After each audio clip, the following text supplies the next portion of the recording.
What's up guys, Anime Cake here, and today I'm going to bring you a top 10 worst gods in Smite video. Now, if you haven't already seen my top 10 best gods in Smite, go ahead and click that annotation below, go ahead and watch that, and then come back and watch this one. And before I get started, I just want to say there is no true worst god in Smite. It's all purely opinion, and these are just the gods that I think are outclassed by many other gods in their class. So, without further ado, let's get into it with number 10.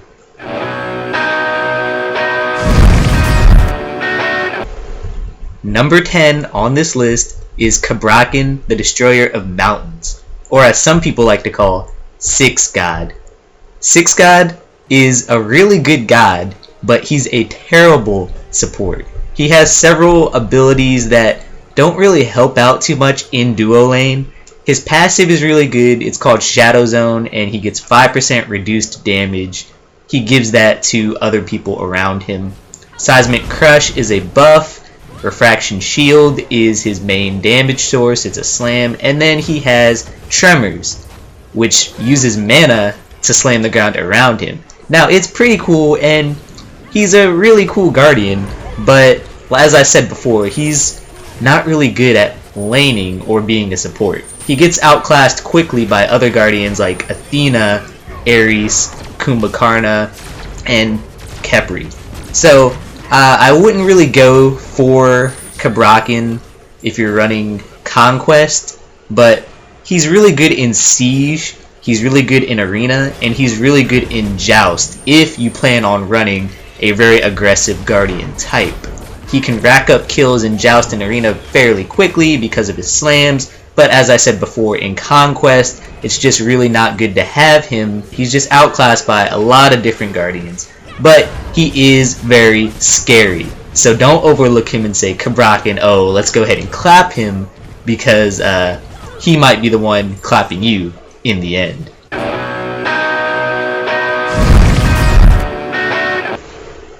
Number 9 on the list is Tyr, the Lawgiver. Now, Tyr spells try when the letters are rearranged differently. You have to try if you really want to excel with Tyr.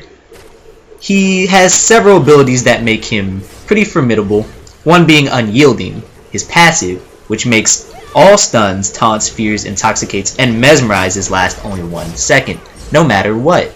It's pretty good, but then again, a 1 second stun could mean life or death on the battleground. Fearless Dash, he often couples that with Blink, so he can blink past you and juggle you into the tower or Phoenix. It's very effective, but then again, very situational. He relies too heavily on Blink and the Fearless Dash combo to be much of a threat. It's very easily countered. Power Cleave does damage, and when in the right stance, it can actually heal him. The heal is non-existent.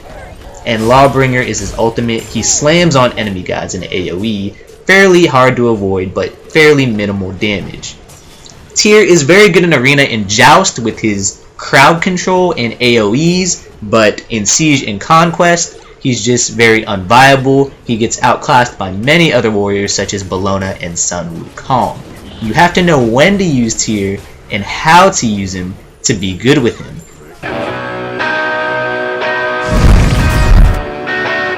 Number 8 on this list is Knox. Now, some of you may be surprised, Knox is actually very good. A lot of people like her. And I know exactly why you like Knox. Because she has big team presence. Her abilities like Shadow Lock and Siphon Darkness can root, cripple enemies, and silence them. But that's just the thing. She relies too much on a team for her to be effective. Her candles give her plus 2% mana. That's all well and dandy. But then again, she's not really going to be a frontline mage. Shadow Step lets her be the shadow of another god. Now this can be pretty fun and fairly good. It's actually an escape as well as an initiate. Night Terror is her ultimate. It's a giant vortex of dark. It does damage initially and then does damage over time. Knox is pretty good, but like I said, it requires a good team built around her for her to be excellent.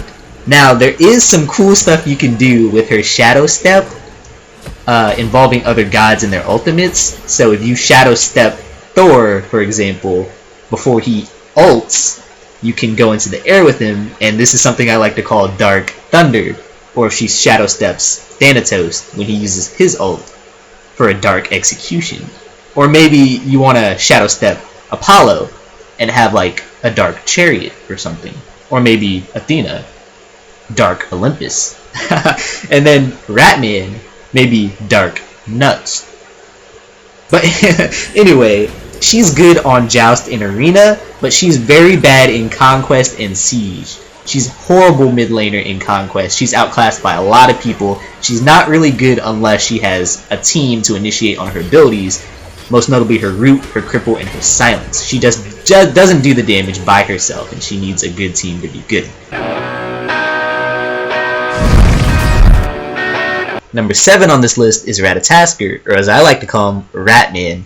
Ratman is a mediocre assassin at best. Sure, he has some cool abilities like his Dart, his Flurry of Acorns, and his Acorn Blast, and his ultimate is through the Cosmos, which serves as a quick escape or even an initiate to big team fights or small encounters. However, his damage is underwhelming late to mid game, especially comparative to other assassins such as Thor or Serket. Ratatoskr, he's very viable and he's pretty unique as well. He has 4 different acorns in the store which you can choose from. His Sapphire Acorn, which makes his Acorn Blast explode.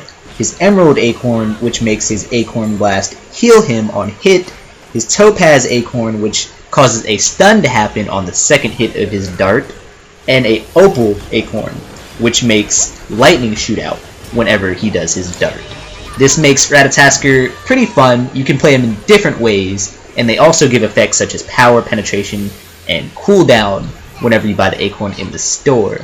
Ratatoskr, he's pretty terrible in a Conquest jungle, and I really only like to have him on my team in Joust. That being said though, I would rather see Serket or Thor laning with me in Joust than Ratatoskr, trying to show me these nuts. Number 6 on this list is Vimana, the 5th avatar of Vishnu. Now, baby Vimana is pretty fun to have around. I will admit, he's a pretty funny warrior. He looks like a little baby just running all over the place, and he can do some pretty cute things with his umbrella. However, it's only just to distract you for a few moments before you end up clapping him in the end, because Vimana is not very good at all as a warrior. His ultimate Colossal Fury is fairly funny to watch. Umbrella Ring, Armored Umbrella, they're all fairly damaging abilities, but sadly they just don't do the damage they should be doing late game. Clear the Path is fairly annoying. It's his dash. He starts bumping you all over the place with his umbrella, but it's not very effective, and it's not something you should watch out and look out for too often. It can, though, chase enemies down who are low on health and secure a pretty good kill, but much like Tyr, he just takes a lot of work to get really good with, but it's pretty fun to see him hop around and transform and pull out his little cute umbrella and start dancing around like a baby, but he's just not too viable at all. I think he's better at Arena and Joust than he is in Siege and Conquest. That's just me. He's very much outclassed by warriors such as Sun Wukong, Bellona, Chaac, maybe even Tyr. Number 5 on the list is Anhur, the Slayer of Enemies, and his god description may say he's the Slayer of Enemies. He's the one that will actually be getting slain the most. Anhur is just a low tier hunter and a low tier ADC.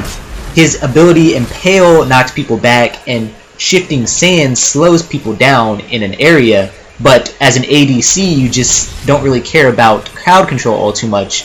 You care about popping off crits and getting kills as quick as possible. Disperse is his leap, and it serves only as an escape. Its damage is minuscule, and it's not recommended to initiate with Disperse. Desert Fury is his only saving grace, that being his ultimate. It's fairly good and fairly easy to get kills with.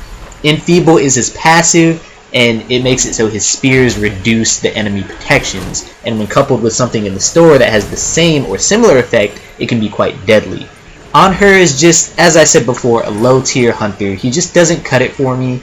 He's a terrible duo laner in Conquest. I'd much rather have Medusa, Neith, or Xbalanque right there beside me than On Her. He just can't get the kills, can't do the damage, and while he might float some people's boats, he just doesn't do it for me. He's way better at Joust and Arena in my opinion than Conquest duo lane, and if you're looking for a really high damage ADC, On Her is just not the guy to go to.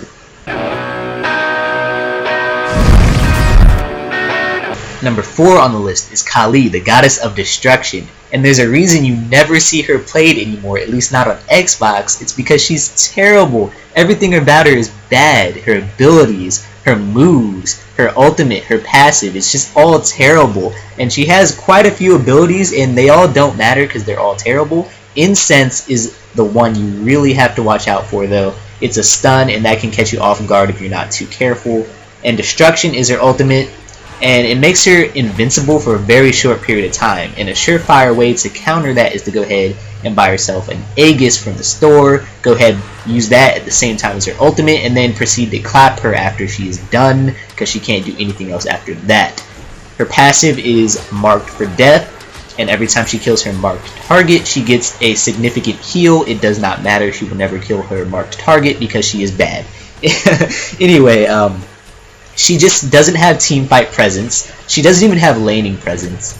She does a lot of damage late game. That's if you get to late game, because it's really a roller coaster trying to get through the game with Kali. She's just not viable, and she's really outclassed by every other assassin in the game. I really think she's the worst assassin in the game. She's terrible at jungle in Conquest, and I would actually say that she's terrible in Arena too. She's terrible in Joust. The only thing she can be somewhat decent in is Siege, if she has a really good laning partner or something like that. I'm scared of Serket when she starts building crits. I'm scared of Awilix when she starts building crits. I'm scared of Thor when he starts building crits. But when Kali starts building crits, I'm not scared, because she's bad.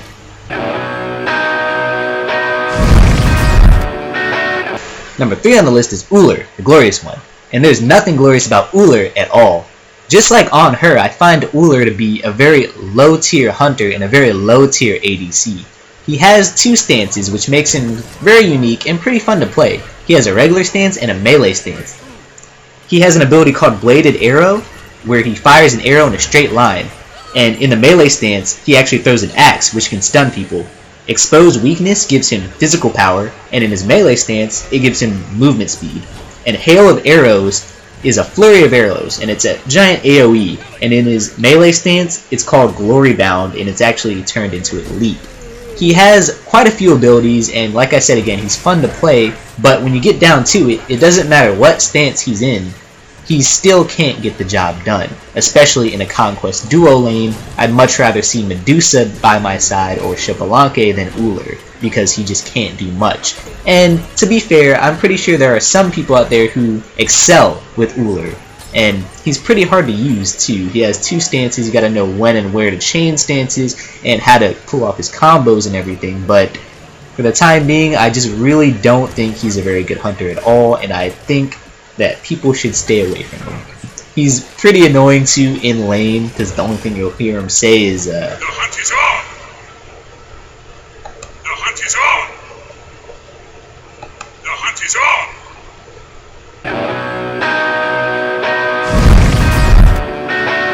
My boy Ravana, Demon King of Lanka. You hardly ever see Ravana in Siege, Joust, Conquest, and for good reason too. He's just very bad. He might be the worst warrior in the game by far, in my opinion. He has an ability called Prana Onslaught. It's a giant punch and it damages and slows. His passive actually buffs this. Each successive hit within 5 seconds adds to Ravana's combo chain, allowing Prana Onslaught to do an additional 10% damage for each hit in the combo, up to a maximum of 80%. There is potential for damage there, but it's just nothing great. Overhead Kick is a kick. It makes you CC immune and damage immune while you perform the kick. And 10-hand Shadow Fist damages and roots the first enemy god hit. It also passes through minions and it serves as a minor heal. Mystic Rush allows him to rush an enemy target, single out somebody, knock them back, and then link to them. All other enemy gods do half damage to Ravana, while he's linked to that single target. Now, his kit is pretty advanced for a warrior, nothing too great here, and it's just nothing that really is very useful in team fights or laning or anything like that. I find Ravana to be very bad, and there's just no saving grace for this character. Hopefully he'll get buffed in the future. I think on PC he's already buffed, but we have the really bad version of Ravana now on Xbox, and he's just terrible. I never see him at all. When he first came out, it said in the description, Rama better watch his back. The Demon King of Lanka's hands are no longer tied. Well, Rama, you do not have to watch your back anymore, because I'm pretty sure 10 out of 10 times you can clap the Demon King of Lanka. Number 1, who I think is the worst god in Smite, is Sylvanas, Keeper of the Wild. Guardians are typically really good in this game, and it's always good to have a Guardian on your team. But Sylvanas is the exception. I find that he's just very underwhelming early, mid, and late game, and he can't really do much at all. Verdant Growth allows him to plant little plants, and they help with mana regen, but I can just as easily go to the store and buy some mana potions. Wisps are another ability he has, and they do like 2 damage each. They're just there to tickle the other team. Nature's Grasp is a grab he has, and it's the worst grab in the game. It doesn't do any damage. And Wrath of Terra is his ultimate. And much like Wisps, it's there to tickle the other team, because it does no damage at all. Nature's Protection is actually a really cool passive. Every time someone basic attacks him, enough times they get rooted. It can actually be kind of devastating if they get rooted at the wrong time and find themselves out of position. But that's really the only thing Sylvanas can do, is root people from time to time. I find that he's still a terrible support and a terrible guardian. I think of Sylvanas much like a tree. He doesn't do damage, and people can't do damage to him. He's just kind of there, in the lane, just being Sylvanas, a tree. But, in the end, all trees die. Well guys, that's it for the video, and keep in mind this is just my opinion. If you disagree with my list, feel free to comment below. Also, if you want more videos like this, go ahead and check out my playlist. I'll link that in the description. All sorts of cool Smite videos I made there. And have a good one. Anime Cake out. Peace.